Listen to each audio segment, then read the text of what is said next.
আসসালামু আলাইকুম, স্বাগতম জানাচ্ছি বিবিসি নিউজ আন্তর্জাতিক সংবাদে। শুরুতেই সংবাদ শিরোনাম, এরপর বিস্তারিত।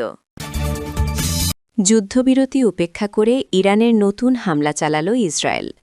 যে কোনো মুহূর্তে বড় হামলার আশঙ্কায় ইসরায়েল।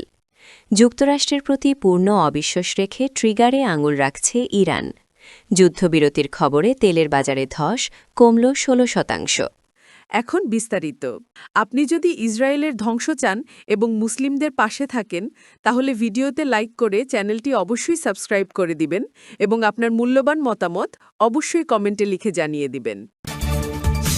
যুদ্ধবিরতি উপেক্ষা করে ইরানের নতুন হামলা চালাল ইসরায়েল। ডেডলাইনের শেষ মুহূর্তে এসে ইরান যুদ্ধে 2 সপ্তাহের বিরতির ঘোষণা দিয়েছেন যুক্তরাষ্ট্রের প্রেসিডেন্ট ডোনাল্ড ট্রাম্প। ঘণ্টাখানেক পর সে যুদ্ধবিরতি মেনেও নিয়েছে ইরান। সে যুদ্ধবিরতির পরও অবশ্য হামলা থেকে সরে দাঁড়ায়নি ইসরায়েল। আজ ভোরে নতুন করে হামলা চালিয়েছে। ইসরায়েলি টেলিভিশন চ্যানেল 12 বুধবার ভোরে এই তথ্য জানিয়েছে। চ্যানেলটি জানিয়েছে ইসরায়েল নতুন করে হামলা চালিয়েছে ইরানে। তবে তার কারণ হিসেবে বলা হয়েছে, যুদ্ধবিরতির পরও ইরান ইসরায়েলের দিকে ক্ষেপণাস্ত্র ছোড়া অব্যাহত রাখে। মূলত ইরানের ক্ষেপণাস্ত্র নিক্ষেপের স্থাপনাগুলোকে লক্ষ্য করে এই হামলা করা হয়েছে বলে জানিয়েছে তারা। এর আগে মার্কিন প্রেসিডেন্ট ট্রাম্প জানিয়েছিলেন ওয়াশিংটন 2 সপ্তাহের জন্য ইরানে হামলা স্থগিত রাখবে। ইরানের 10 দফা প্রস্তাবকে তিনি আলোচনার জন্য কাজ চলার মতো ভেপ্তি বলে উল্লেখ করেছেন।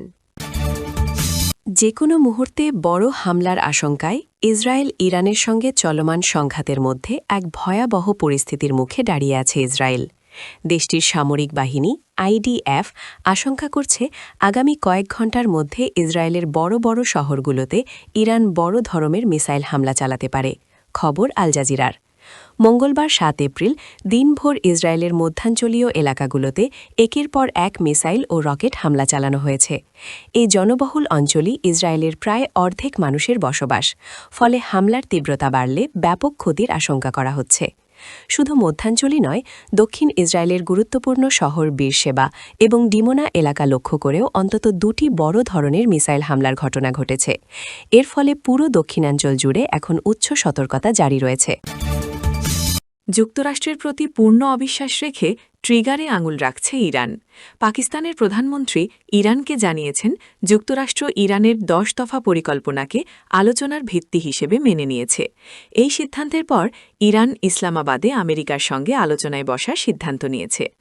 ইরানের সুপ্রিম ন্যাশনাল সিকিউরিটি কাউন্সিল এক বিবৃতিতে জানিয়েছে, সর্বোচ্চ পর্যায়ে সিদ্ধান্ত নেওয়া হয়েছে যে ইরান 2 সপ্তাহ ধরে ইসলামাবাদে আমেরিকার সঙ্গে আলোচনা করবে।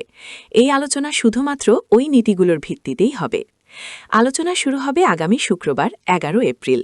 তবে ইরান স্পষ্ট করে দিয়েছে, এই আলোচনার মানে যুদ্ধ শেষ হওয়া নয়। বিবৃতিতে বলা হয়েছে, এটি যুদ্ধের সমাপ্তি নয়। ইরান তখনই যুদ্ধবন্ধ মানবে যখন 10 দফা পরিকল্পনার বিস্তারিত বিষয়গুলোও আলোচনায় চূড়ান্ত হবে। ইরান জানিয়েছে তারা আমেরিকার ওপর একটু আস্থা রাখে না, তবে 2 পক্ষ রাজি হলে আলোচনার সময় বাড়ানো যাবে। কাউন্সিলের বিবৃতিতে দেশের মানুষ, বিশেষজ্ঞ ও রাজনৈতিক দলগুলোর প্রতি আহ্বান জানানো হয়েছে। বলা হয়েছে এই আলোচনা জাতীয় পর্যায়ের। বিপ্লবী নেতাদের তত্ত্বাবধানে এটি চলছে। সবাইকে এই প্রক্রিয়ায় আস্থা রাখতে হবে এবং বিভেদ তৈরি করে এমন কোনো কথা বলা যাবে না। যুদ্ধবিরতির খবরে তেলের বাজারে ধস কমল 16%। ইরান ও যুক্তরাষ্ট্রের মধ্যে যুদ্ধবিরতির ঘোষণার পর আন্তর্জাতিক বাজারে তেলের দাম কমেছে এবং শেয়ার বাজারে উত্থান দেখা গেছে। প্রতিবেদনে বলা হয়েছে, যুদ্ধবিরতির খবরে মার্কিন অপরিশোধিত তেলের দাম প্রায় 16% কমে ব্যারেল প্রতি $94.59 নেমে এসেছে। একইভাবে ব্রেন্ট ক্রুডের দামও প্রায় 15% কমে $92.35 দাঁড়িয়েছে। এই স্থগিতাদেশে হরমুজ প্রণালী অবিলম্বে পুনরায় খুলে দেওয়ার সঙ্গে সম্পর্কিত। এটি একটি সংকীর্ণ জলপথ যার মাধ্যমে বিশ্বের প্রায় 1/5 তেল ও গ্যাস প্রতিদিন চলাচল করে। কয়েক মিনিটের মধ্যেই বাজারের প্রতিক্রিয়া দেখা যায়। তেলের দাম কমে, বন্ডের দাম বাড়ে এবং মার্কিন স্টকগুলোর দাম লাফিয়ে ওঠে। বিনিয়োগকারীরা এই যুদ্ধবিরতিকে একটি ইঙ্গিত হিসেবে দেখছেন যে কয়েক সপ্তাহের অস্থিরতার পর তেলের সরবরাহ আবার স্বাভাবিকভাবে শুরু হতে পারে।